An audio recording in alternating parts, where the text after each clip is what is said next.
Welcome to the video. If you click on this video, it's safe to assume that you are either considering joining IT or cybersecurity, or probably work in IT already and you're trying to level up. If you're here, this is the video for you. Stay tuned, put you on some game, tell you about how I got to where I got to, and just talk my ish a little bit. Talk my ish. Feel me? Stay tuned. What up, y'all? My name is Nyjah. I am 25 years old. I'm a L2 tech. I don't know my position, bro. I'm an L2 technical support specialist at a training firm in New York City. And I've been in this field for about 4 years. I recently got promoted to a junior security engineer. And I just want to talk to you guys about my path, how I got here. I haven't fully transitioned into my security role just yet. I'm waiting to onboard and train my replacement. However, I am, the position has been bestowed upon me. So I just want to talk to you guys about a little bit. My career started back in 2019. That's when I really took it seriously. Before then, I dabbled with IT in high school, but I took a 2-year gap to try and figure out college. College didn't work for me, so I have no college degree. I'm in this field with no college degree, so I'm one of those people. In 2019, my girlfriend's dad put me onto this program. It's called Perscolas.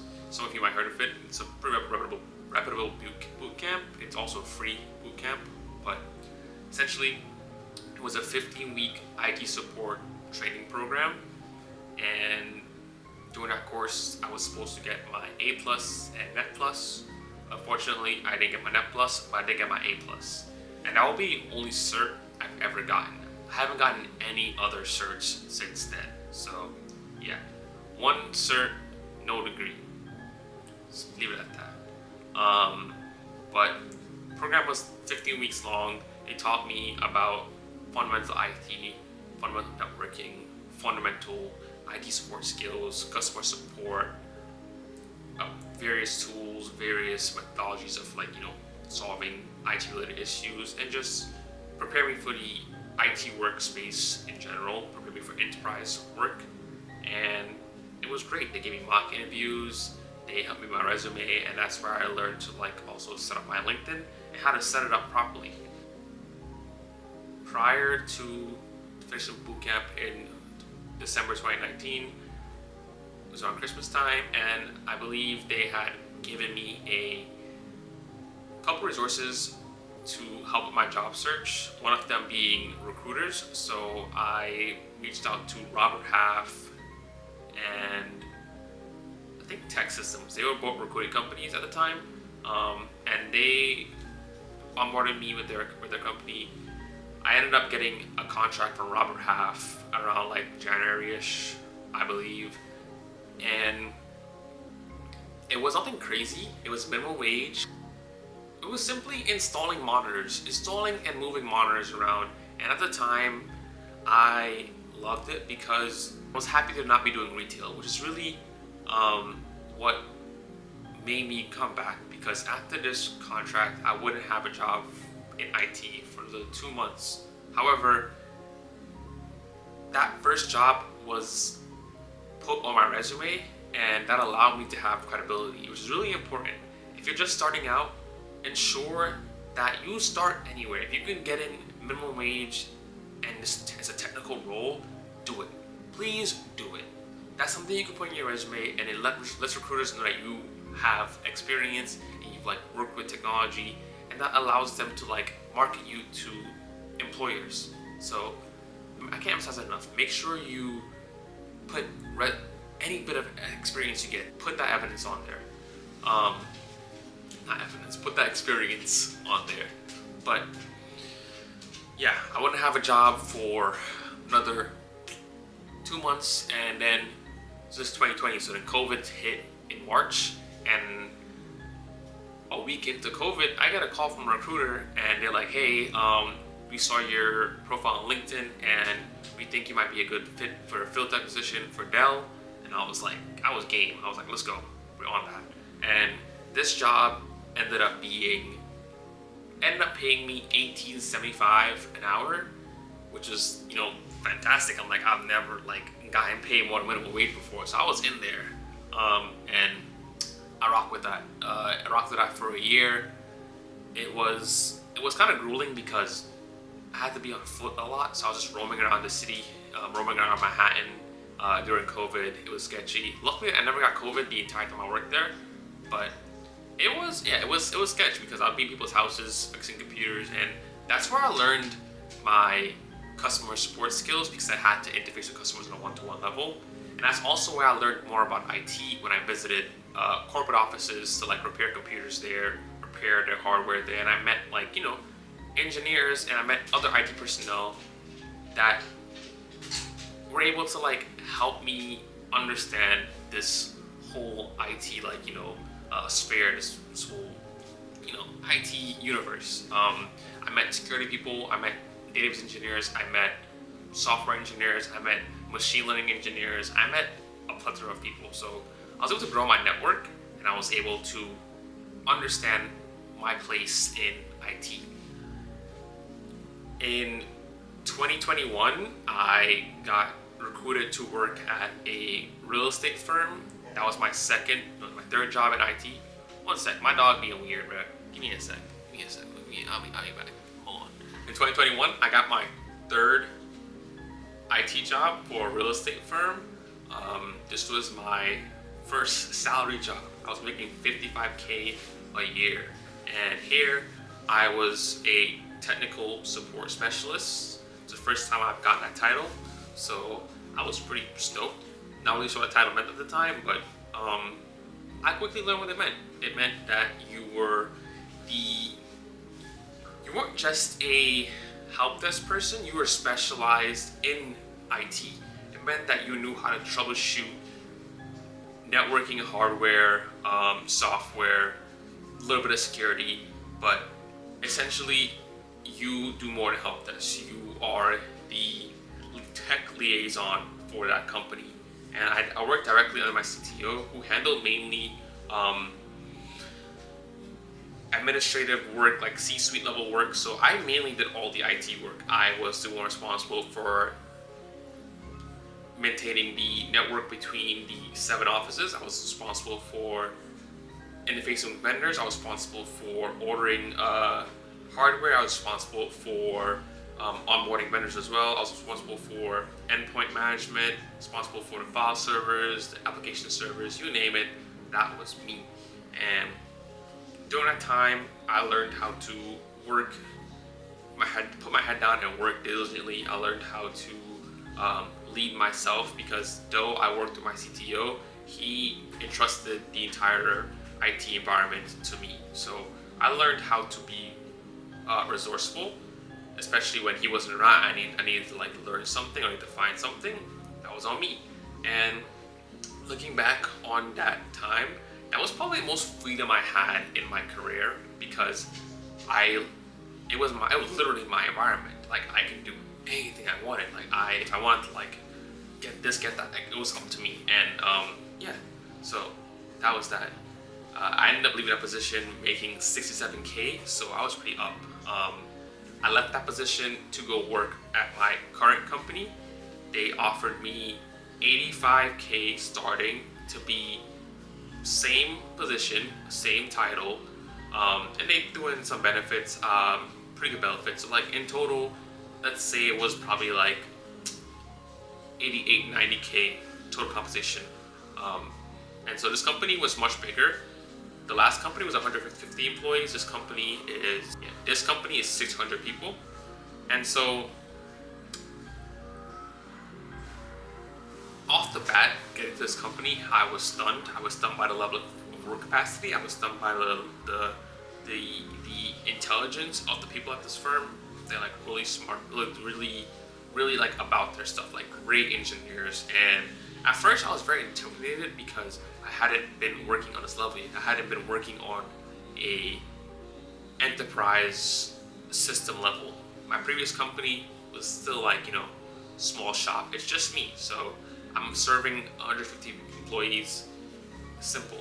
But this is now a huge shop, huge enterprise system. We're talking VDI, SQL servers, database servers. We're talking low latency, multicast. Like, we're talking big boy stuff. And so obviously imposter syndrome caught up to me. It started getting to me a lot because only having one cert and having no degree around people who are, experienced with college degrees and have been to like prestigious schools. It was honestly very terrifying. Sometimes I still get a little bit self-conscious, but I had to work past that, and luckily I have a manager who really helped me like work past that, let me know that like, hey man, like you're supposed to be here, like we appreciate you being here.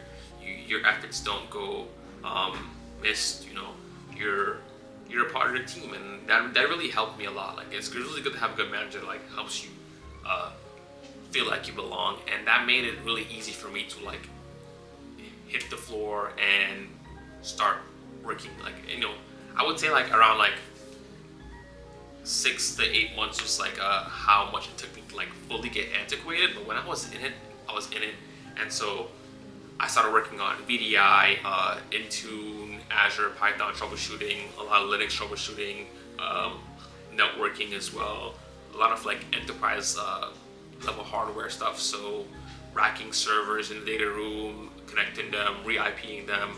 We got into the big boy stuff. We got into the crazy stuff, and so yeah, it still is a blast since I still work here. It is a blast to work on this level, honestly. And when I first started at the company, we had a security engineer. He left within like 3 months of me being there, and I remember talking to him a little bit about security. That's where it kind of like piqued my interest more to like get into cybersecurity. I remember like talking to him. He gave me this roadmap of all the certs you could take and all the paths you could take and different titles you could have in security. And I was like, damn, this is kind of cool. Like I low-key can do this because like I've done stuff adjacent to cybersecurity before. I've like done like little Nmap stuff. I've done a little MSF console. I've dabbled. So I was like, you know what? This might be the path to go. So I spent like a year or so like just doing try-hack-me, doing little projects here and there, learning Python more so I could like do more automation and such. And I guess somehow I began talking to my coworkers about it, and it became known that okay, Nyjah wants to do security, and so it started being tossed around a little bit. People started talking about it, and then so one of the managers from a different team, not even an IT team, heard about it. He was like, dude, I heard you want to join security. You should like just go for it. And I'm like, what do you mean? I'm like, I don't have any certs or anything yet. I don't have any like, any new credentials to like say it. He's like, but can you do the work? And I'm like, I'm pretty sure I can. And he was like, well, dude, you should just put yourself out there and, see what happens. It doesn't hurt to ask. And so that's what I did. The head of security for my company visited our New York office, and I took it upon myself to book an hour with him and talk to him just to like let him know I was interested in working in security and see where it goes. And he accepted. And so we sat, we talked for like an hour, we chatted, we laughed. He was roasting me a little bit about like my choice in Linux distros. So at the time I was using Kali to learn. It's like everyone uses Kali, so I'm like, well, let me rock, bro. But he was like, no, I don't use Kali, I use so and so. And I'm like, okay, big guy.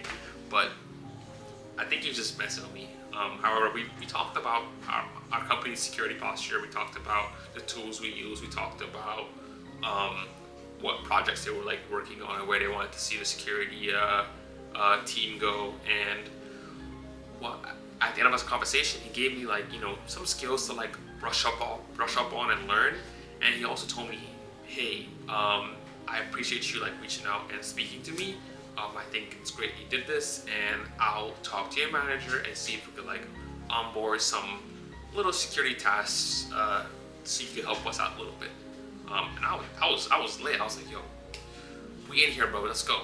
it's up from here. And I didn't really get any security tasks. That didn't really happen. We did have to renovate the office and had to like set up new cameras and stuff like that. So I did help with the cameras and like the physical security for some time. I was very hands-on with that. But the real kicker came when later in the year, my manager had a one-on-one meeting with me. He was telling me, hey, so I got wind that you booked some time to talk with the security head, and it turns out we could possibly send you to Amsterdam to train. And so you can go and you could train with the security team and train with the Windows team. At the time, well, currently my main team was a Windows team. So that's who I would really be going to see, because they're the ones that could like initiate a rotation for me. So yeah, so I was ecstatic. They invited me out there for 3 weeks. I did 1 week with the security team. I was the incident handler on duty a couple times. I learned a bunch of tools. I learned like how to use their security automation or security orchestration and automated response tooling. Sorry. I learned. I was using like I use a lot of their tools. I'm not gonna tell you what tools we're using, but I learned a lot of their tools, and so little did I know that this was like my evaluation. Like I didn't know that this was like this was like my kind of like a trial run of me in the role, and came back to New York 3 weeks later, got back right back to work doing regular stuff, and then one morning I'm like late to work. I'm like super late to work. My coworker's covering me, and I see in a meeting in my calendar that I didn't confirm, accept, or schedule. And so I look at the meeting invites, and it's myself, my head of IT, and my manager. And I'm like, damn, bro, it's a Friday too. I'm getting fired. I'm cooked. I'm so cooked. And so I hop on the call with them, and lo and behold, they were like, hey man, we know you want to join security team, and we were looking for a security engineer for some time, and we can't find a like L2, L3 security engineer, but we were interested if you want to be the junior security engineer, because we know you're willing to like pick up and learn this stuff. And I was like, I am so game. I'm so down. And they were like, yeah, man, like we sat on this for a while, and we really think you're good. You're a good fit, and we almost forgot to confirm with you because we're ready to fire off, but we had to ask you if you want to do the job still. And I was like, absolutely, like sign me up.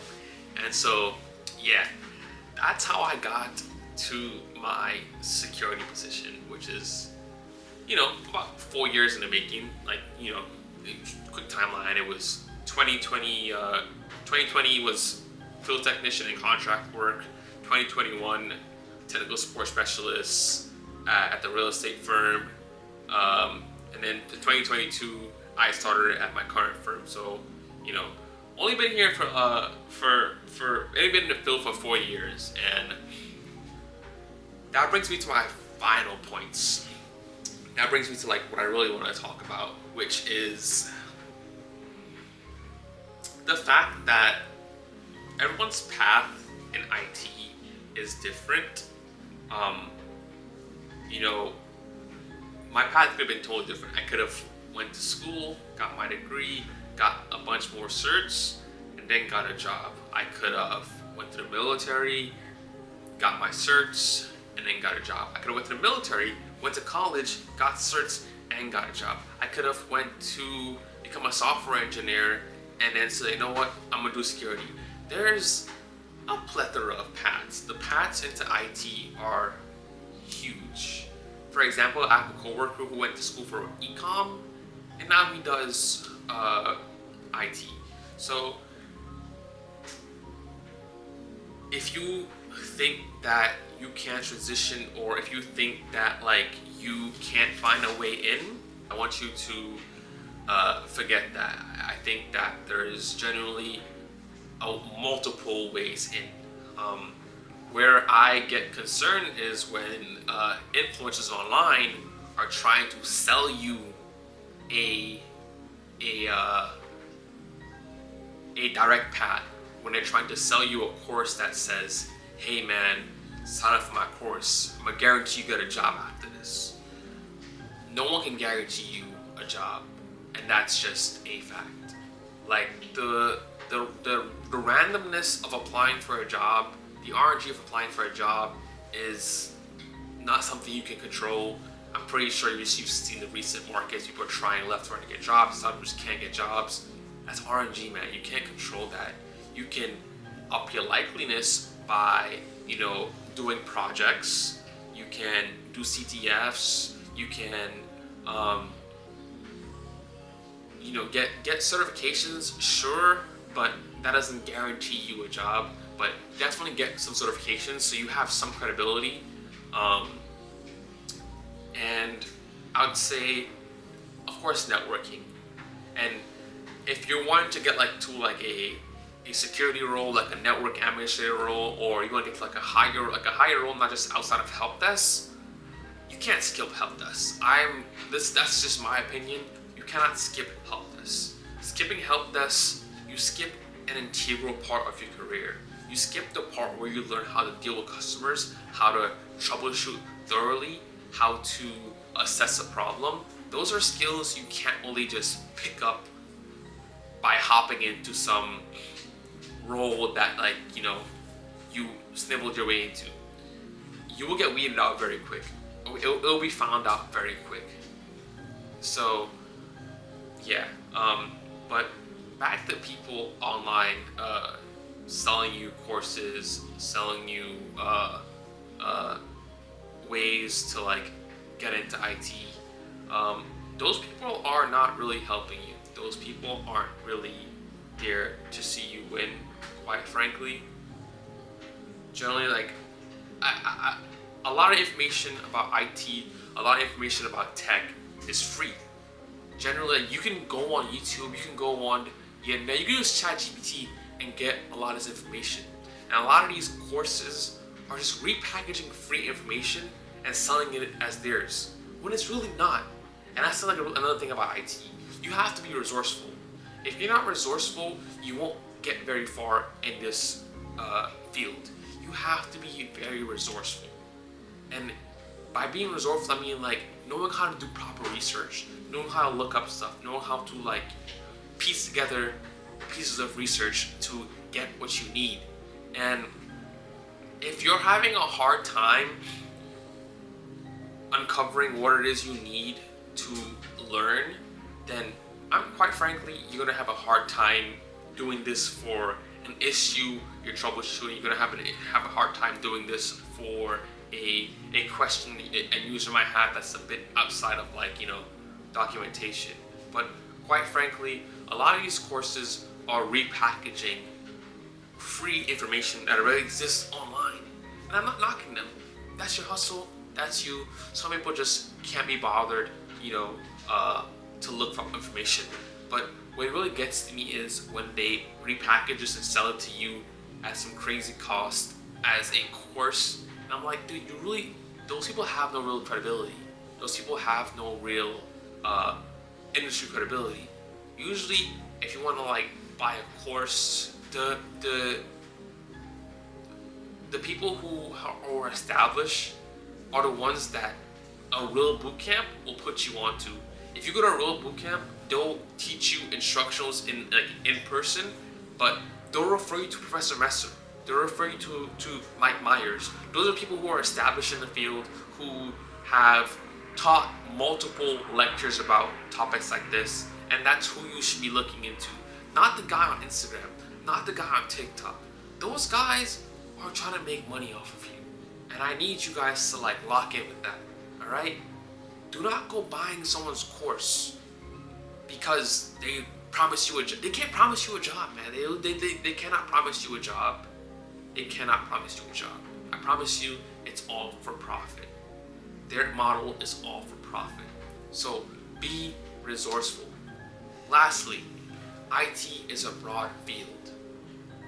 There's many sectors in IT.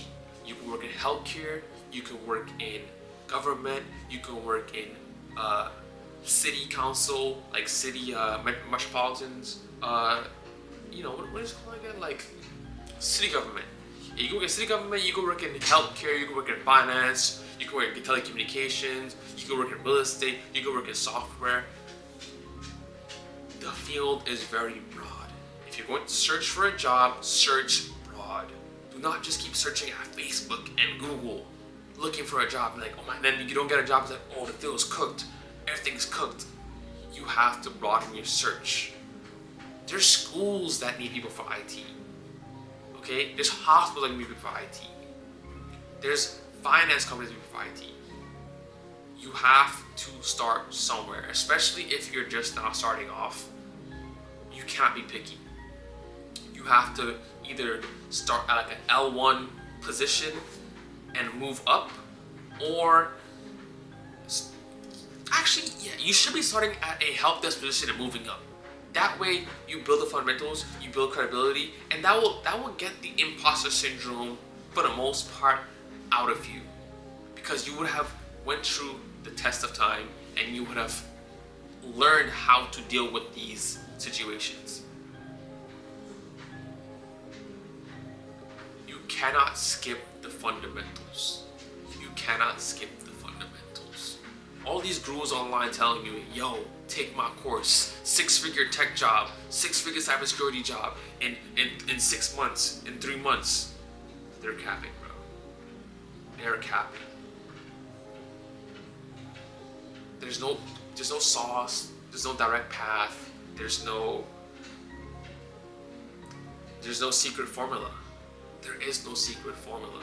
And that's what you have to really understand. The secret formula is how much work you're willing to put in on projects, on networking, on CTFs, on just learning about the space in general. Those things are really important. And so I guess the last thing I want to say is happy hunting. Yeah, happy hunting. Yeah, I think lastly, I just want to leave you guys with this. You can absolutely do it. I do not want to be a gatekeeper. I do not want to be a deterrent. I hope to provide you guys with content that will help you get a job. I can't guarantee you a job, but I do believe I have insight to share. I don't have time to sell you a course, quite frankly. I don't have time to make a course. I want to truly do this for love of the game. I want to truly just extend my gratitude to the game. I'm super grateful to be in the position I am right now. I'm excited to start my new position, and I genuinely think this is a great field. I think this is a field that you can work in and get paid great to one day achieve financial stability. I feel like if you're looking for a way to start a business or grow your income to start a business, this is the field to enter. If you want to learn skills that can honestly help you create a business, this is the field to start in. And yeah, just don't rush it. Please don't rush it. Tech is one of the only fields where your skills directly correlate to how much you get paid. And so if you take the time and learn the skills and keep growing, you will see your income growing.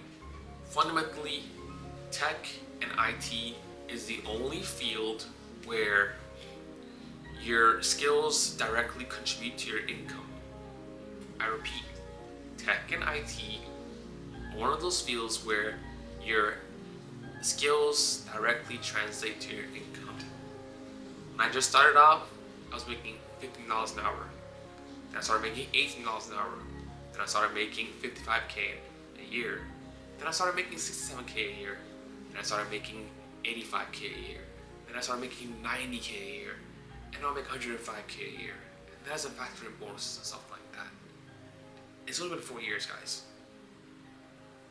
This is the field where your skills directly translate to your income. Do with that what you will.